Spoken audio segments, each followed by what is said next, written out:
ಹೇಳಿದ್ರು. ಎಲ್ಲ ಆಯ್ತು. ಕಡೆಗೆ ಕೃಷ್ಣ ನೈವೇದ್ಯ ಅಂದ. ಅವಾಗ ಗಂಡ ಬೈದೇ ಬಿಟ್ಟ. ಸಾಕಿ ಒಂದು ನೈವೇದ್ಯ ಅಂತಾನೆ, ನೀನೇನೋ ಒಂಚೂರು ನೈವೇದ್ಯಕ್ಕೇನೋ ಇಡ್ತೀಯ.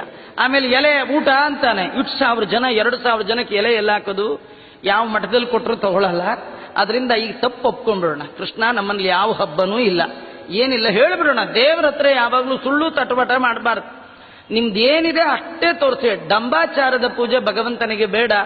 ಅವನು ಏನು ಕೊಟ್ಟರೂ ಒಪ್ಕೊಳ್ತಾನೆ. ಎಳ್ಳಷ್ಟಿಟ್ರೂ ಕೂಡ ಸಂತೋಷ ಪಡುವ ಒಬ್ಬನೇ ಒಬ್ಬ ದೇವರು ಅಂತಿದ್ರೆ ಅದು ಭಗವಂತ ಮಾತ್ರ. ಇನ್ಯಾವ ದೇವತೆಗಳು ಹಾಗೆ ತೃಪ್ತಿ ಪಡಲ್ಲ. ನೀವು ಗಣಪತಿ ಹತ್ರ ಹೋದ್ರೆ ಕಡುಬೆ ಇಡು ಅಂತಾನೆ, ಗರ್ಕೆನೆ ತಗೊಂಡ್ ಬಾ ಅಂತಾನೆ, 21 ನಮಸ್ಕಾರ ಮಾಡು ಅಂತಾನೆ.